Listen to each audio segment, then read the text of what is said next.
ನಾವು ಯಾಕೆ ಕಾಲ್ನಡಿಗೆ ಮಾಡಬೇಕು ಅಂತಂದ್ರೆ ನಾವು ಸೇವಿಸುವ ಆಹಾರಗಳು ಸರಿಯಾಗಿ ಜೀರ್ಣ ಪ್ರಕ್ರಿಯೆ ಆಗಬೇಕು. ಕಾರ್ಬೋಹೈಡ್ರೇಟ್ಸು ಗ್ಲೂಕೋಸ್ ಆಗಿ ಪರಿವರ್ತನೆ ಆಗಬೇಕು, ಪ್ರೋಟೀನ್ ಅಂಶಗಳು ಅಮೈನೋ ಆಸಿಡ್ಸ್ ಆಗಬೇಕು, ಜೊತೆಗೆ ಅದರಲ್ಲಿ ವಿಟಮಿನ್ಗಳು ಅಂದರೆ vitamin A, B1, B2, B3, B5, B6, B7, B9, so B12 ಈ ಆಹಾರದ ಅಂಶಗಳು, ಜೊತೆಗೆ ಖನಿಜಾಂಶಗಳು ಅಂದರೆ sodium, potassium, magnesium, iron, copper, zinc, selenium ಎಲ್ಲ ಪೌಷ್ಟಿಕಾಂಶಗಳು, ಕೊಬ್ಬಿನ ಅಂಶಗಳು ಇವೆಲ್ಲ ಜೀರ್ಣ ಪ್ರಕ್ರಿಯೆ ಆಗಬೇಕು ಜಠರದಲ್ಲಿ, ಕರಳಲ್ಲಿ.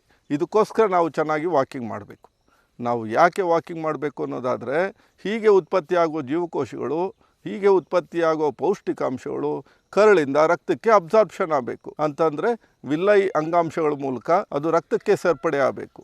ಹೀಗೆ ರಕ್ತದಲ್ಲಿ ಸೇರ್ಪಡೆಯಾಗುವ ಪೌಷ್ಟಿಕಾಂಶಗಳು ರಕ್ತನಾಳಗಳಲ್ಲಿ ಸಂಚಾರ ಮಾಡಬೇಕು. ಎಷ್ಟು ಉದ್ದದ ರಕ್ತನಾಳಗಳಲ್ಲಿ ಅಂದರೆ ಸುಮಾರು 1,10,000 ಕಿಲೋಮೀಟರ್ ಉದ್ದ ಇರೋ ರಕ್ತನಾಳಗಳಲ್ಲಿ, ಅಂದರೆ ದೊಡ್ಡ ರಕ್ತನಾಳಗಳು, ಸಣ್ಣ ರಕ್ತನಾಳಗಳು, ಸೂಕ್ಷ್ಮ ರಕ್ತನಾಳಗಳು, ಅತಿ ಸೂಕ್ಷ್ಮ ರಕ್ತನಾಳಗಳು, ಹೀಗೆ ಸುಮಾರು 1,10,000 ಕಿಲೋಮೀಟರ್ ಉದ್ದ ಅಂತಂದರೆ ಭೂಮಿಯ ಸುತ್ತಳತೆಯ 2.5 ಪಟ್ಟು ಉದ್ದದ ರಕ್ತನಾಳಗಳಲ್ಲಿ ನಾವು ಸೇವಿಸುವ ಆಹಾರಗಳಿಂದ ಉತ್ಪತ್ತಿಯಾಗುವ ಪೌಷ್ಟಿಕಾಂಶಗಳು ಪರಿಚಲನೆ ಆಗಬೇಕು. ಪರಿಚಲನೆ ಆಗಿ ಜೀವಕೋಶಗಳಿಗೆ ಹೋಗಿ ಸೇರಬೇಕು, ಅಂದರೆ ಅಸಿಮಿಲೇಷನ್ ಅಂತ ಆಗಬೇಕು. ಎಷ್ಟು ಜೀವಕೋಶಗಳಿಗೆ ಹೋಗಿ ಈ ಪೌಷ್ಟಿಕಾಂಶಗಳು ಸೇರಬೇಕು ಅನ್ನೋದಾದರೆ ಸುಮಾರು 37 ಲಕ್ಷ ಕೋಟಿ ಜೀವಕೋಶಗಳಿಗೆ ಹೋಗಿ ಸೇರಬೇಕು. 37 ಟ್ರಿಲಿಯನ್ ಸೆಲ್ಸ್. ಹೀಗೆ ಜೀವಕೋಶಗಳಲ್ಲಿ ಹೋಗಿ ಸೇರಿದ ಒಂದು ಪೌಷ್ಟಿಕಾಂಶಗಳು ಜೀವಕೋಶಗಳಲ್ಲಿ ಜೀವರಸಾಯನ ಕ್ರಿಯೆಗಳು ನಡಿಬೇಕು. ಎಷ್ಟು ಜೀವರಸಾಯನ ಕ್ರಿಯೆಗಳು? ಒಂದು ಜೀವಕೋಶದಲ್ಲಿ 1 ನಿಮಿಷಕ್ಕೆ ಲಕ್ಷಾಂತರ ಜೀವರಸಾಯನ ಕ್ರಿಯೆಗಳು ನಡೀತಾ ಇರಬೇಕಾಗುತ್ತೆ. ಇನ್ನು 37 ಲಕ್ಷ ಕೋಟಿ ಜೀವಕೋಶಗಳಲ್ಲಿ ಈ ಎಲ್ಲ ಪೌಷ್ಟಿಕಾಂಶಗಳು ಜೀವಕೋಶಗಳಲ್ಲಿ ಜೀವರಸಾಯನ ಕ್ರಿಯೆಗಳಾದಾಗ ಅಲ್ಲಿ ಶಕ್ತಿ ಸಹ ಉತ್ಪತ್ತಿ ಆಗ್ತಾ ಇರಬೇಕು. ಹೀಗೆ ಉತ್ಪತ್ತಿಯಾಗೋ ಶಕ್ತಿ ನಾವು ಯುಟಿಲೈಸ್ ಆಗಬೇಕು, ಖರ್ಚಾಗಬೇಕು. ಅದಕ್ಕೋಸ್ಕರ ನಾವು ವಾಕಿಂಗನ್ನು ಮಾಡಬೇಕು. ಹೀಗೆ ಉತ್ಪತ್ತಿಯಾಗೋ ಗ್ಲೂಕೋಸು ನಾವು ಖರ್ಚು ಮಾಡಲಿಲ್ಲ ಅಂದರೆ, ಕಾಲ್ನಡಿಗೆ ಮಾಡಲಿಲ್ಲ ಅಂದರೆ ಕೊಬ್ಬಾಗಿ ಪರಿವರ್ತನೆ ಆಗಿ ಫ್ಯಾಟಿ ಲಿವರ್ ಆಗ್ಬೋದು, ಇಲ್ಲ ಡಯಾಬಿಟೀಸ್ ಬರ್ಬೋದು. ಸೊ ಯಾವುದೇ ಸಮಸ್ಯೆಗಳ ಕಾರಣ ಆಗ್ಬೋದು. ಅಂದರೆ ನಾವು ಸೇವಿಸುವ ಆಹಾರ ನಾವು ಖರ್ಚು ಮಾಡೋದಕ್ಕೋಸ್ಕರ ನಾವು ಕಾಲ್ನಡಿಗೆ ಮಾಡಬೇಕು. ಇಲ್ಲಾಂದರೆ ಒಬೇಸಿಟಿ ಬರ್ಬೋದು. ಆ ಒಬೇಸಿಟಿ 10 ಕಾಯಿಲೆಗಳ ಕಾರಣ ಆಗ್ತಾ ಹೋಗ್ಬೋದು. ಅಷ್ಟೇ ಅಲ್ಲ, ಹೃದಯದ ಸ್ವಾಸ್ಥ್ಯತೆಗೆ ಕಾಲ್ನಡಿಗೆ ಮಾಡಬೇಕು.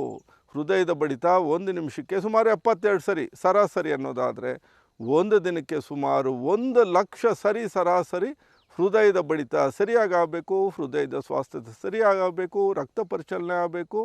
ಇದಕ್ಕೋಸ್ಕರ ನಾವು ಕಾಲ್ನಡಿಗೆಯನ್ನು ನಿಯಮಿತವಾಗಿ ಮಾಡ್ತಾ ಇರಬೇಕು.